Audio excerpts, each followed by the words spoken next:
মার্কিন বিমান হামলায় তছনছ ইয়েমেনের সাদা শহরের একটি অভিবাসী বন্দি শিবির। রোববার রাতে ভয়াবহ বিমান হামলায় ধ্বংস হয়ে গেছে এটি। এ ঘটনায় শতাধিক হতাহতের ঘটনা ঘটেছে। সৌদি আরবে কর্মসংস্থানের আশায় ইথিওপিয়া ও আফ্রিকা থেকে আসা প্রায় ১০০ জন সেখানে অবস্থান করছিলেন।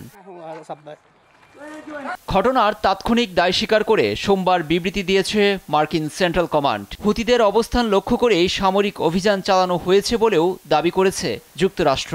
এছাড়াও সানার উত্তরাঞ্চলীয় এলাকা বনি আল হারিদ জেলায় মার্কিন হামলায় নারী ও শিশুসহ বেশ কয়েকজন নিহত হন। গত মধ্য মার্চ থেকে হুতিদের বিরুদ্ধে যুক্তরাষ্ট্র ৮ শতাধিক বিমান হামলা চালিয়েছে। এতে নিহত হন ২.৫ শতাধিক বেসামরিক মানুষ। তারপরও হুতিদের দমানো যায়নি। হুতি বিদ্রোহীদের এক কথা, গাজায় ফিলিস্তিনি ও ইয়েমেনীয়দের উপর আগ্রাসন বন্ধ না হলে ইসরায়েল ও মার্কিন সামরিক স্থাপনায়ও তাদের আক্রমণ চলবে।